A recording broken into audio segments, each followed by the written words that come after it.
میرے بھائیوں، نماز کے حوالے سے گفتگو چل رہی تھی، لیکن اس مہینے میں 15 شعبان کی رات کے حوالے سے کچھ بدعات اور شعبان کی کچھ فضیلت کے حوالے سے ضروری تھا کہ یہ جمعہ اس موضوع پر دیا جائے۔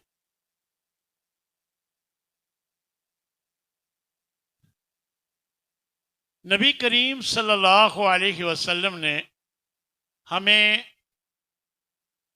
دین کے حوالے سے مکمل رہنمائی فرمائی، اور یہ آیت اتری کہ الیوم اکملت لکم دینکم واتممت علیکم نعمتی ورضیت لکم الاسلام دینا، کہ آج تمہارا دین مکمل ہو گیا، میں نے تم پر اپنی نعمت پوری کر دی اور میں نے تمہارے لیے دین اسلام کو پسند کیا۔ جب دین مکمل ہو گیا اور نبی صلی اللہ علیہ وسلم پر وحی کے اترنے کا سلسلہ ختم ہو گیا،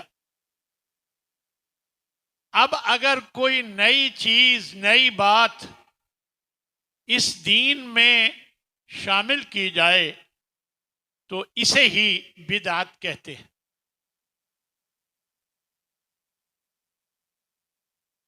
دیکھیں، مسلمانوں کی اکثریت عبادت سے غافل ہے۔ یہ ایک حقیقت ہے کہ مسلمانوں کی اکثریت اللہ کی عبادت سے غافل ہے، لیکن بدقسمتی سے بعض لوگوں نے اپنے دلوں میں یہ بات بٹھا رکھی ہے کہ 2-3 سال میں 2-3 بار شب بیداری کر لی جائے اور 4 روزے رکھ لیے جائیں تو بیڑا پار ہو جائے گا۔ میرے بھائیوں، اللہ تبارک و تعالی نے جب اپنے نبی کے ذریعے ہمیں ہر بات پہنچا دی اور دین مکمل ہو گیا، اور جو چیزیں اس دین میں نبی صلی اللہ علیہ وسلم نے نہیں بتائیں، اگر ہم وہ کریں گے تو یقیناً یہ بدعت ہوگا، اور کل بدعت ضلالہ، ہر بدعت گمراہی ہوتی ہے، وکل ضلالۃ فی النار، اور ہر گمراہی جہنم میں لے جاتی ہے۔ میرے بھائیو، عبادت کرنے سے کون روکتا ہے؟ زندگی کا ہر لمحہ عبادت میں گزرنا چاہیے۔ اللہ کی عبادت ہی کے لیے اللہ نے ہمیں پیدا کیا ہے، وما خلقت الجن والانس الا لیعبدون، کہ میں نے جنوں اور انسانوں کو محض اپنی عبادت کے لیے پیدا کیا۔ تو عبادت سے کوئی نہیں روک سکتا، البتہ عبادت کا جو طریقہ، جو طریقہ کار نبی صلی اللہ علیہ وسلم نے بیان فرمایا ہے، ہمیں اس کے مطابق عبادت کرنی چاہیے۔ ہمارے ہاں بڑے بڑے اسکالرز اخباروں میں آرٹیکل لکھتے ہیں کہ یہ جو 15 شعبان کی رات ہے، اس کے بارے میں اللہ نے فرمایا ہے کہ حامیم والکتاب المبین انا انزلناہ فی لیلۃ مبارکہ، کہ ہم نے اس قرآن کو برکت والی رات میں اتارا ہے۔ تو یہ برکت والی رات ان کے خیال میں یہ 15 شعبان کی رات ہے۔ دیکھیں، قرآن مجید کا ایک حصہ دوسرے حصے کی وضاحت کرتا ہے۔ یہاں پر یہ ہے کہ ہم نے اس قرآن کو برکت والی رات میں اتارا، اور دوسری جگہ اللہ نے فرمایا انا انزلناہ فی لیلۃ القدر، ہم نے اسے شب قدر میں اتارا۔ اب یہ لیلۃ مبارکہ سے مراد شب قدر ہے، اور شب قدر رمضان المبارک کے آخری عشرہ کی طاق راتوں میں ہوتی ہے، جیسا کہ نبی صلی اللہ علیہ وسلم نے فرمایا۔ مجھے سمجھ نہیں آتی کہ اتنے بڑے اسکالر ہو کر بھی اتنی واضح بات کو کیوں نہیں سمجھ پاتے۔ بس ایک رسم بن چکی ہے، اس کی تائید میں کھینچا تانی کر کے دلائل لانے کی کوشش کی جاتی ہے۔ دیکھیں، بالکل واضح بات ہے کہ اللہ ایک جگہ فرما رہا ہے انا انزلناہ فی لیلۃ مبارکہ، ہم نے اس قرآن کو برکت والی رات میں اتارا، اور دوسری جگہ فرما رہا ہے انا انزلناہ فی لیلۃ القدر، ہم نے اس قرآن کو قدر والی رات میں اتارا۔ تو برکت والی رات، قدر والی رات ایک ہی ہے، اور وہ رمضان المبارک کے آخری عشرہ کی طاق راتوں میں۔ اس میں کوئی اختلاف یا کوئی ایسی غیر واضح بات ہرگز نہیں، بالکل واضح۔ اور پھر اللہ نے قرآن مجید میں ارشاد فرمایا کہ شہر رمضان الذی انزل فیہ القرآن، رمضان المبارک کا مہینہ ہے جس میں قرآن مجید کو اتارا گیا۔ دراصل شب قدر میں یکبارگی اللہ تبارک و تعالی نے لوح محفوظ سے دنیاوی آسمان تک اکٹھے قرآن مجید پورے کو اتارا۔ پھر نبی صلی اللہ علیہ وسلم کے پاس 23 سال کے عرصے میں تھوڑا تھوڑا کر کے ضرورت کے مطابق اترا۔ اس لحاظ سے شب قدر بھی رمضان میں ہے، اور اللہ بھی فرما رہا ہے کہ ہم نے رمضان میں اتارا، شب قدر میں اتارا، رمضان میں اتارا، وہ بھی رمضان میں ہے شب قدر۔ تو یہ بالکل واضح ہے کہ قرآن کا نازل ہونا، اس کا تعلق رمضان المبارک سے، اور شب قدر کا تعلق رمضان المبارک سے۔ پھر یہ بات کہ ہم نے اس قرآن کو برکت والی رات میں گزارا سے مراد شعبان کی 15 تاریخ کی رات لی جائے جسے شب برات کہا جاتا ہے، یہ کس دلیل کی بنیاد پر؟ تو میرے بھائیوں، اچھی طرح سمجھ لیں کہ نبی صلی اللہ علیہ وسلم نے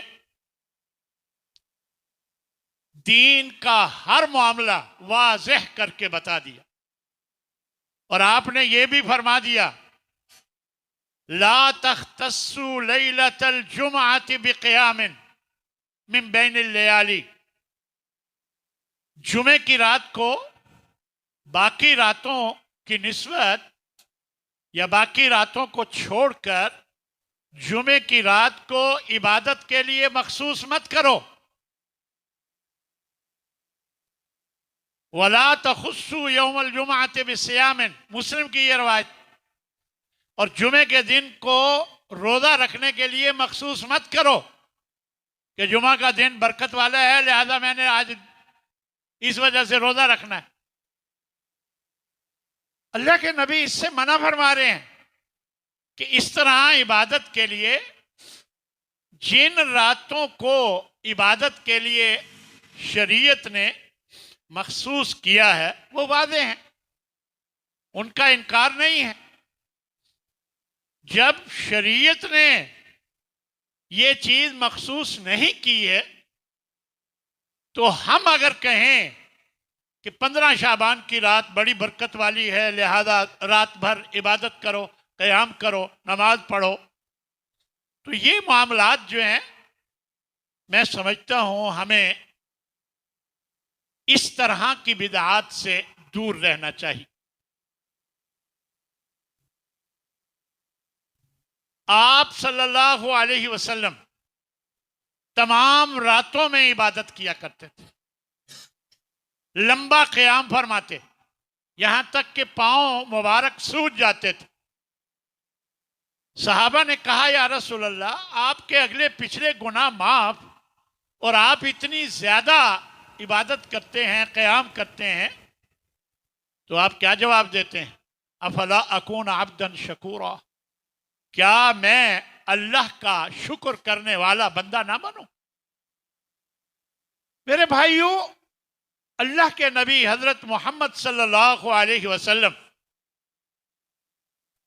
جن کے اگلے پچھلے گناہ معاف، اس کے باوجود آپ اتنی کثرت سے عبادت کریں اور ہم سمجھیں کہ بس سال میں 2-3 راتیں شب بیداری کر لی جائے تو کافی ہو جائے گا۔ اپنی مرضی سے نبی صلی اللہ علیہ وسلم کا تو جو طریقہ تھا وہ تو ساری راتوں میں عبادت کرتے تھے، ہر رات عبادت کرتے تھے۔ اس لیے میرے بھائیوں، نبی صلی اللہ علیہ وسلم کا طریقہ اپنائیں، کیونکہ اللہ نے بھی قرآن مجید میں ہمیں یہی حکم دیا ہے کہ لَقَدْ كَانَ لَكُمْ فِي رَسُولِ اللَّهِ أُسْوَةٌ حَسَنَةٌ، یقیناً تمہارے لیے اللہ کے رسول میں بہترین نمونہ رکھ دیا گیا۔ اب ہمارا ہر معاملہ، ہمارا ہر کام نبی صلی اللہ علیہ وسلم کے نمونے کے مطابق ہونا چاہیے۔ ہمارا کھانے کا طریقہ، ہمارا خوشی کا طریقہ، ہمارا غمی کے اظہار کا طریقہ، ہمارا نماز کا طریقہ، ہر معاملے میں ہمیں یہ دیکھنا ہوگا کہ اللہ کے نبی صلی اللہ علیہ وسلم کا کیا طریقہ ہے۔ آپ صلی اللہ علیہ وسلم نے تو منع فرما دیا، من احدث فی امرنا ھذا ما لیس هو منہ فہو رد، جو بھی اس دین کے معاملے میں کوئی نئی چیز کو شامل کرے گا تو وہ رد کی جائے گی، اسے نہیں مانا جائے گا۔ اور آپ صلی اللہ علیہ وسلم کا کوئی خطبہ ایسا نہیں ہوتا تھا جس میں آپ یہ الفاظ ادا نہ کرتے ہوں۔ گویا ایک پیغام ہر خطبے میں آپ دیا کرتے تھے، اور وہ کیا تھا کہ فَإِنَّ خَيْرَ الْحَدِيثِ کتاب اللہ، سب باتوں میں بہترین بات اللہ کی کتاب کی۔ وَخَيْرَ الْحَدِيِ حَدْيُ مُحَمَّدٍ صلی اللہ علیہ وسلم، اور بہترین طریقہ محمد صلی اللہ علیہ وسلم کا طریقہ ہے۔ وَشَرَّ الْأُمُورِ مُحْدَثَاتُهَا، اور بدترین کام وہ ہیں جو نئے نئے دین میں شامل کر لیے جائیں۔ پھر آپ نے فرما دیا وَكُلُّ مُحْدَثَةٍ بِدْعَةٍ، ہر نئی چیز بدعت ہے، وَكُلُّ بِدْعَةٍ ضَلَالَةٍ، اور ہر بدعت گمراہی ہے، وَكُلُّ ضَلَالَةٍ فِي النَّارِ، اور ایک روایت میں ہے کہ ہر گمراہی جہنم میں لے جاتی ہے۔ اتنا واضح دین ہے، نبی صلی اللہ علیہ وسلم نے ہر بات کو واضح کر دیا۔ اس کے باوجود ہمارے ہاں بس دل کی مانی جاتی ہے، لوگ کیا کرتے ہیں، لوگ کیا کہتے ہیں، یہ دیکھا جاتا ہے۔ معاشرے میں کیا رائج ہے، کیا طریقہ کار ہے، یہ دیکھا جاتا ہے۔ کبھی یہ نہیں سوچا جاتا کہ کیا یہ نبی کا طریقہ ہے کہ نہیں، صلی اللہ علیہ وآلہ وسلم۔ ہاں، شعبان کے مہینے کی فضیلت صرف روزوں کے حوالے سے، ایک روایت میں آتا ہے کان احب الشہور الی رسول اللہ ان یصومہ شعبان، سب سے زیادہ نبی صلی اللہ علیہ وسلم کو پسند تھا کہ وہ شعبان میں روزہ، رمضان کے تو روزے فرض ہیں، وہ تو رکھنے ہی رکھنے، نفلی روزوں کے اعتبار سے سب سے زیادہ آپ کو یہ پسند تھا کہ آپ شعبان میں روزہ رکھا کرتے۔ ثم یصلہ برمضان، اتنے روزے رکھتے کہ رمضان تک پہنچا دیتے، آخر تک روزے رکھتے رہتے، یعنی کثرت سے روزہ رکھا کرتے تھے۔ اب ایک دن کا روزہ خاص کر لینا، ایک دن کی عبادت خاص کر لینا، ایک رات کی، تو یہ کہاں سے آ گئی؟ نبی صلی اللہ علیہ وسلم کا تو یہ طریقہ ہرگز نہیں۔ صحابی کہتے ہیں، حضرت عائشہ فرماتی ہیں رضی اللہ تعالی عنہ، ما رأیت النبی صلی اللہ علیہ وسلم فی شہر اکثر منہ فی شعبان، یعنی شعبان سے زیادہ روزے میں نے کسی مہینے میں رکھتے نہیں دیکھا۔ حضرت عائشہ فرماتی رضی اللہ تعالی عنہ، وہ فرماتی ہیں کان یصومہ الا قلیل، بہت کم چھوڑتے تھے، زیادہ سے زیادہ رکھتے تھے شعبان میں۔ بل کانا یصومہ کلہ، بلکہ یوں لگتا جیسے سارا مہینہ روزہ رکھا، یعنی کثرت اتنی روزوں کی اس مہینے میں آپ صلی اللہ علیہ وسلم کرتے تھے۔ حضرت اسامہ بن زید رضی اللہ تعالی عنہ فرماتے ہیں کہ ایک دفعہ میں نے آپ سے پوچھا کہ اے اللہ کے رسول، شعبان سے بڑھ کر کسی مہینے میں اتنے روزے رکھتے آپ کو کبھی نہیں دیکھا، یعنی شعبان کے علاوہ آپ شعبان میں بہت روزہ رکھتے ہیں۔ تو آپ صلی اللہ علیہ وسلم نے اس کے جواب میں فرمایا ذالک شہر یغفل الناس عنہ، یہ ایسا مہینہ ہے، یہ نسائی کی روایت ہے کہ یہ ایسا مہینہ ہے کہ اس سے لوگ غافل ہیں، جو مہینہ رجب اور رمضان کے درمیان شعبان کا، وَهُوَ شَهْرٌ تُرْفَعُ فِيهِ الْأَعْمَالِ، اس مہینے میں اللہ کے ہاں اعمال اٹھائے جاتے ہیں، بلند کیے جاتے ہیں الی رب العالمین، رب العالمین کی طرف۔ وَأَحَبُّ، اور میرا جی چاہتا ہے، میں چاہتا ہوں، ان یرفع عملی وأنا صائم، میرا عمل جب اوپر جائے میں اس حال میں ہوں کہ میں روزہ رکھا ہوا ہوں، میں روزے سے، روزے کی حالت میں میں عمل کروں اور وہ عمل میرا اللہ کے ہاں جائے، میرا یہ جی چاہتا۔ تو میرے بھائیو، دو روایتوں کے بارے میں آتا ہے کہ شیخ البانی نے ان کو صحیح کہا ہے، بعض علماء ان میں بھی کمزوری کی بات کرتے ہیں، لیکن شیخ البانی نے ان کو صحیح کہا ہے، جو 15 شعبان کے حوالے سے دو روایات بیان کی جاتی ہیں۔ ایک تو یہ روایت ہے، یہاں ایک بات میں اور واضح کر دوں، ایک روایت میں یہ آتا ہے کہ آپ صلی اللہ علیہ وسلم فرماتے ہیں، یہ ترمذی کی روایت ہے، اذا بقی نصف من شعبان فلا تصوموا، جب شعبان کا نصف باقی رہ جائے تو پھر روزہ نہ رکھو۔ اس روایت کے بارے میں صحت اور ضعف کے درمیان اختلاف ہے، علماء کے درمیان بھی یہ صحیح ہے ضعیف ہے، اختلاف۔ لیکن اگر صحیح مان لی جائے تو پیر اور جمعرات کا جو باقاعدہ روزہ رکھتے ہیں وہ ضرور رکھیں، اسی طرح جو شعبان کے شروع سے روزے رکھ رہے ہیں وہ بھی رکھتے رہیں، یعنی یہ ان کے لیے نہیں ہے کہ 15 شعبان کے بعد روزہ نہ رکھو، جو شروع سے رکھتے جا رہے ہیں وہ بھی رکھتے رہیں۔ اسی طرح جن کی کوئی قضا ہے، باقی روزے رہ گئے ہیں، کوئی نظر مانی ہے، وہ بھی پوری کریں۔ یہ ایک وضاحت میں چاہتا تھا کہ بھی کر دوں۔ خیر، جو صحیح روایت 15 شعبان کے حوالے سے شیخ البانی نے اسے صحیح کہا ہے، بعض علماء نے اس میں بھی کلام کیا ہے، وہ یہ ہے کہ یطلع اللہ تبارک و تعالی الی خلقہ لیلۃ النصف من شعبان، شعبان کی نصف یعنی 15 شعبان کی رات کو اللہ متوجہ ہوتا ہے بندوں پر، اللہ اپنے بندوں پر متوجہ ہوتا ہے الی خلقہ، اپنی مخلوق پر، فیغفر لجمیع خلقہ الا لمشرک و مشاہد، سب کو معاف فرماتا ہے سوائے مشرک اور کینہ پرور کے۔ یہ طبرانی، ابن حبان اور بیہقی کی روایت۔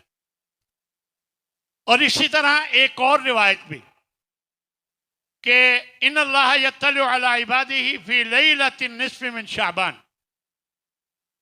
کہ اللہ تعالی متوجہ ہوتا ہے اپنے بندوں پر نصف شعبان کی رات،